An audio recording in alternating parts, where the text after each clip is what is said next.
Hello. So, my guest today is a young entrepreneur, the proud owner of a boutique pet grooming, Mikhal, or easy Miki Adnayev. Miki will tell us today about how she calls it herself, her out of box career, and her journey towards living the life she loves. Hi, Miki. Hi. How are you today? Very well, thank you. How are you? Good, good, thank you. So, Miki, you studied for 4 years and you were studying fashion design and marketing, and you successfully graduated and got a well paid job that many young people may only dream about. And then you realized that this is not exactly what you want and that your job doesn't make you happy. So, what made you feel unhappy about it? So I think the main thing that made me unhappy in that, considering that I spent a good chunk of my life, adult life, in that environment, is that I was feeling unfulfilled. Um, I just had this urge that I'm doing something that I've planned to do, but it's not making me happy. It's not sustaining me day to day. I was a bit miserable coming home from work, and I just felt like there was something else I was needing to do, and it wasn't in fashion. And then you decided to leave the glam world of fashion and go for veterinary.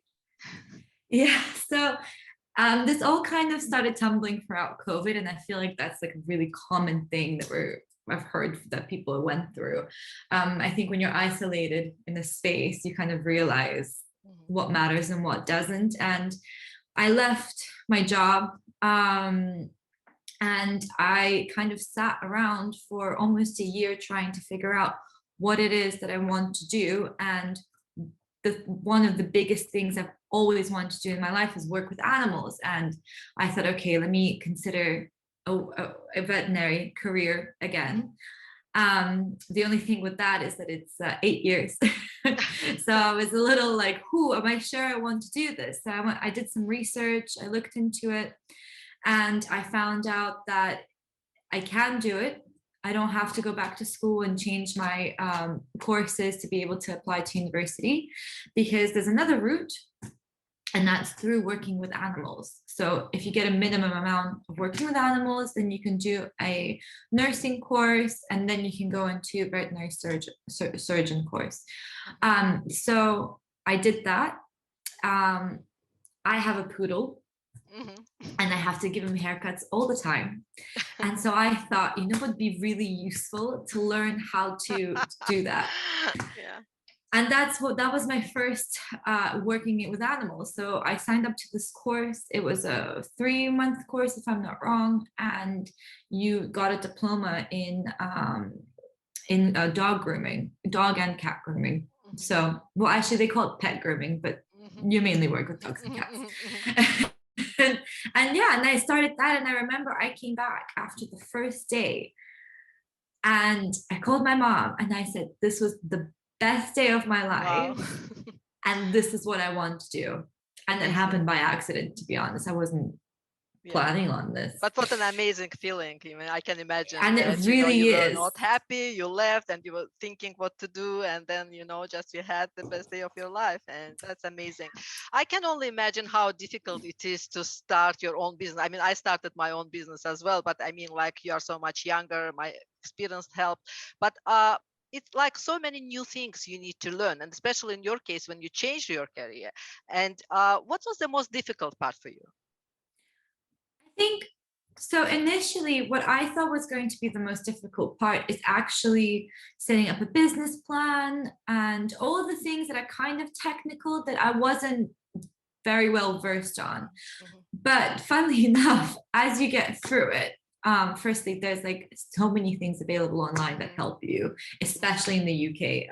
We're really lucky here. Mhm. We have something called the Princess Trust, and they basically give you a template for everything, and you can call them and they'll help you. So actually, that was the easiest, Mhm. which was my first biggest fear. Mhm. But what I found the hardest was kind of a combination of two things. Firstly, the more technical side of it. So Mm-hmm. setting up the taxes, setting up the registering the business, Mm-hmm. because there's a lot of terms that I didn't know Mm-hmm. that or were done through for me, because before, when I was working for other company, the accountancy team Mm-hmm. dealt Yeah. with it all. Mm-hmm. So Mm-hmm. Yeah. you didn't really have to like know the stuff, and they don't teach you at school.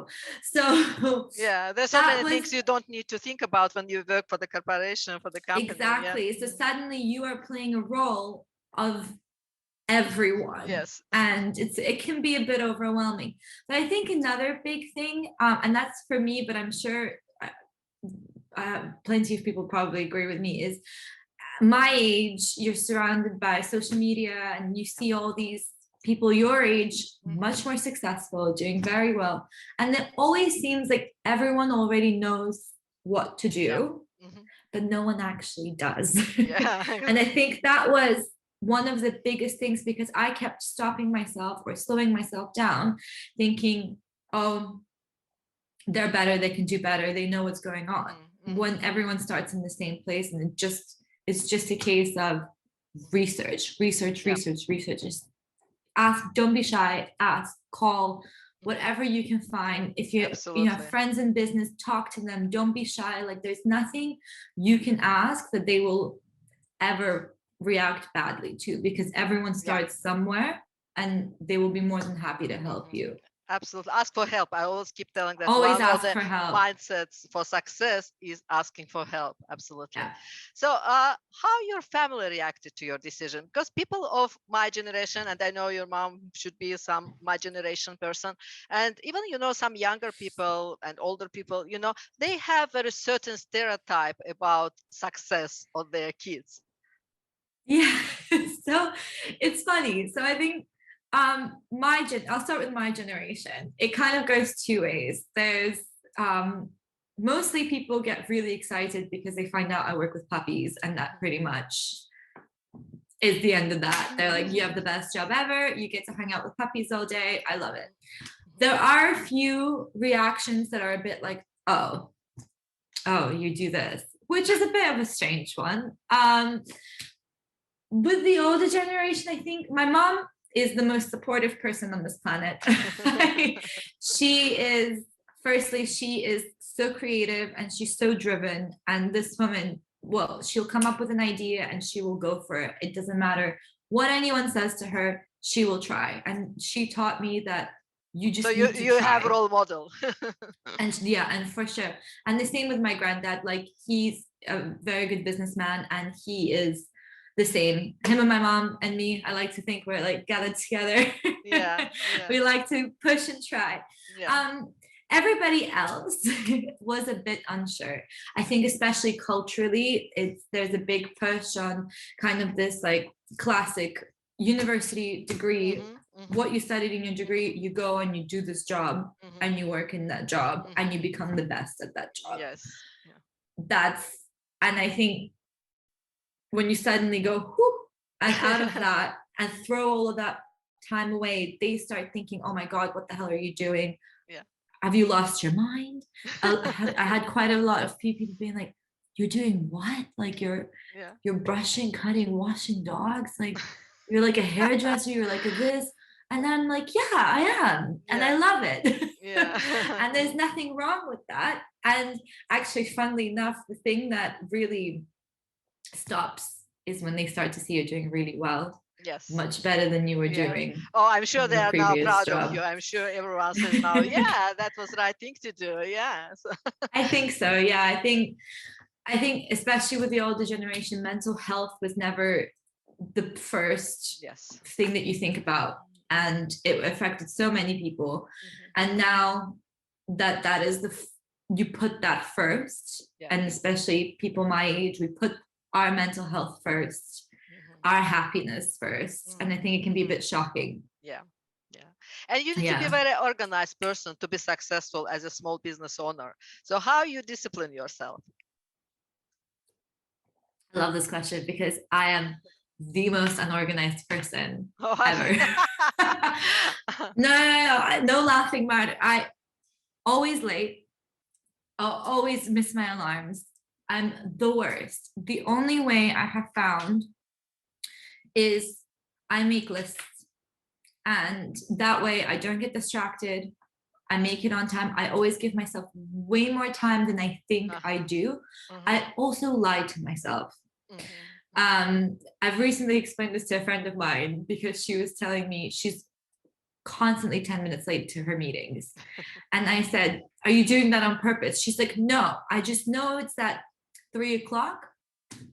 And so I start getting ready for the meeting at 3 instead of, so I said to her, what I do is if someone wants to book a meeting in with me at 3 p.m., I register it for myself at 2:30. Okay, yeah, that's a good idea. I always So say that you need to add extra time. that's my biggest thing that I can recommend is if you are not so good at making things on time, or you get confused in the amount of tasks that you have, I have my handy dandy sheets of paper literally lying around the house because I'm so bad at using my Google, my phone calendar, Apple Calendar, Google, Outlook, everything, that I have my pieces of paper. I'll jot down what thought I've had, what I need to do. And at the end of the day, I'll gather them, I'll make a list, and that'll be my plan for the following days. So I just kind of use this system. It's a bit chaotic, but it really works. Actually, it is like, although we are different generations, but I actually do the same. I need to have my list and, just cross things out. Yeah. And it's the easiest way that I found to do it. What will be your advice to young people at crossroads about their careers, when they have questions, they have their doubts?